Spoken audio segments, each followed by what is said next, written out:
I have played through Sekiro countless times, doing all sorts of things, beating all the bosses, challenge runs, you name it, but one thing I haven't done is getting the Platinum trophy for the game on PlayStation. Mainly because I knew there would be quite a lengthy grind involved, as there are trophies dedicated to things like unlocking all the tools and getting all skills, but I finally decided to set out and try to achieve the Platinum, and calling it a grind is a complete understatement. But anyway, let's get straight into the Platinum, with Wolf, a shinobi who is just chilling in the swell, pretty down in the dumps, until we receive a note that we need to go to the Divine Heir. We head on over, strolling past all these enemies without a care in the world, and then we speak to the Divine Heir, who gives us our katana, which also gives us our first trophy. We then progress through the area to sneak the Divine Heir out of here, but we are met with some trouble. We fight Genichiro without healing, bad choice, and then he makes our arm become unattached from our body, taking the Divine Heir and leaving us for dead. Thankfully, some guy with some really nice looking feet saved us, and also gave us a new arm with the capacity for some cool abilities, which is probably preferable than just a standard arm, which also gives us another trophy. We find out that the Divine Heir, whose name is Kuro, just so we don't need to keep saying the Divine Heir, is at Ashina Castle, so that's where we are headed. On the way, we make sure to collect all the beneficial items until we come to the first mini-boss. Now, if you don't know, Sekiro is very different to the other Souls games that From Software are notorious for. It is all about the deflect mechanic and being aggressive. We basically just attack enemies until there is our turn to attack, or they do an unblockable attack, and then we kind of keep that dance going until either we take away their whole health bar, or more likely we fill their posture bar, which opens them up to a death blow regardless of remaining health. So we take down this mini boss, who gives us a prayer bead and a gourd seed, the beads being used to increase vitality and posture, and the seed to increase our healing gourd uses. We then die here, not because I'm bad or anything, but because there's a trophy for resurrecting. After that, it's time for the Chained Ogre. So, you know how this game is all about deflecting, and the whole tutorial and lead up to here has been reinforcing that? Well, the Ogre just throws all of that out the window, since he does unblockable attacks that need to be dodged or just outdistanced. So the first boss blocking progression makes us go back to our Souls roots for some reason. But anyway, we also go to the Memorial Mob vendor, which also gets us a trophy, but more importantly to get the Firecracker prosthetic. After the Ogre, we take on the next mini-boss right after, then we tickle the Great Serpent's Eyeball to make our way to the first major boss, Gyobu, which is another kinda odd choice by From Software, as he is so different to the standard enemy in this game. Since he is on his horse and he's very sporadic, he runs around a lot and sometimes it's hard to even see his attacks, but he's still a good fight nonetheless, and he also rewards us with another trophy. Afterwards, we kill some ugly troll looking things to unlock the Ashina skill tree, and then we interact with the Buddha statue at the dilapidated temple to take us to an area in the past. We make our way through, notably getting the Shinobi Axe prosthetic and the Mist Raven feathers. Then after killing Japanese Lizzo, we reach the final boss of the area, Lady Butterfly, which can be tricky this early on for your average player, but you know, for me it's no problem. So we take her down with ease and get our next trophy. And then after pissing off some vegans, we head straight into Ashina Castle. First up is to take on some mini bosses,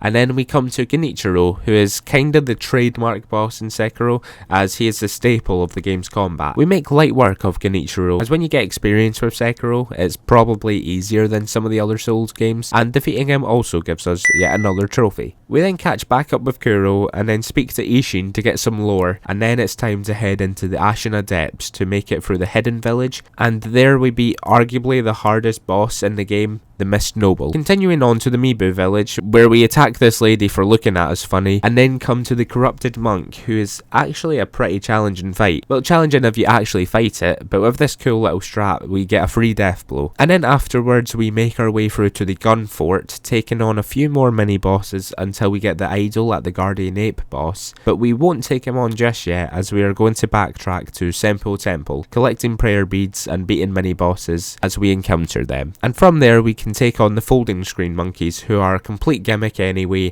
and you can beat them by getting lucky and ruining their pathing, or if needed doing the intended methods, but in the end we also get another trophy. We get the Mortal Blade next, which is really powerful and will help out a ton against the Guardian Ape. This guy can be so unbelievably annoying. The first phase is so frustrating as he's just swinging wildly and there's no real rhythm you can get into, but the firecrackers in Mortal Blade do a lot of posture damage and we get to take him down. Thankfully his second second phase is a lot more engaging and enjoyable. And then after we defeat him, we also get another trophy, which at this point we collect the 2 items in order to change Ashina Castle into the late game section, where some things like items and bosses are not obtainable. So we spend a little time going through the area before collecting these items to allow us to craft all the prosthetic tools, which also gives us yet another trophy. And then we do a bit more collecting and also take on the Duo 8 boss fight, which does give us a trophy, but since I am an idiot, I forget to do the final death blow right after the fight is over, so we'll need to come back later for that. But then from here it's time to confront Owl. This is where the game splits. You can obey the iron codes and then unlock the bad ending, but since all endings are needed for the platinum, we will leave that ending for last, so we need to defeat Owl here in what is a really difficult fight as he hits insanely hard and his posture recovers very quickly. But after Owl goes down, we get another trophy, and then we speak to Kuro, and doing a few more things allows us to access the Fountainhead Palace, which unlocks Ashina Traveler for going to every area in the game. And then straight away we come across the true corrupted monk, who we unfortunately have to fight properly this time, and is definitely a top 3 hardest boss in the game. We get a free death blow after the first phase to help out, and then the final phase is a bit easier as we can dodge the perilous attacks pretty easily, and with the monk going down we also get another trophy. After progressing through the Fountainhead Palace, we get the final Gourd Seed, which allows us to max out our healing, which also unlocks another trophy for us, and from there we take the steps to unlocking another one of the endings, which gives us the Father's Bell charm, so we can go back in time yet again, but there's a few differences this time, but most importantly the real Owl fight, who isn't exactly that much harder than the previous one, but he has a few new tricks up his sleeve. After him though, we get another trophy, and we have also unlocked another ending. We then go straight on to unlocking the final ending needed, and to do that we need to get rid of the little snake problem we have, so we use this monkey as bait to steal from the snake, and then we sneak up on it while it's sleeping to finish it once and for all, which also gives us yet another trophy. And it's right here when I remembered we need to finish off the Guardian Ape, which also gives us our final ninjutsu, so we get 2 trophies here. And then we come back to the arena afterwards to fight the Shichiman warrior, which I couldn't beat these guys for the life of me, as I was trying to dodge the terror attacks, not knowing of course that you could, deflect them, so that was fun. But we take him down as we need the Malcontent's ring later on. So from here we just go straight to the Divine Dragon, who I guess looks cool, but is a really boring and quite an anticlimactic end to the area. We take him down though and receive another trophy, and when we return to Ashina we discover that there's been another assault on the castle, meaning there are more mini bosses to take on, and this also allows us to take on the Demon of Hatred, the most frustrating piece of ass boss in the whole game, for one reason: he shouldn't be here. He would be amazing in something like Dark Souls 3. You can't really deflect him and he's so sporadic and all over the place, but luckily we can cheese him by getting up here and luring the demon to throw himself off the cliff, giving us another trophy, but also some lapis lazuli, which is essential for upgrading our tools. From here there's not too much left for this playthrough. First up is poisoning that dumbass carp that tried to eat us in the Fountainhead Palace, and after killing another Shichiman warrior for more lapis, we are ready for the final boss. And although Ishin really isn't too bad,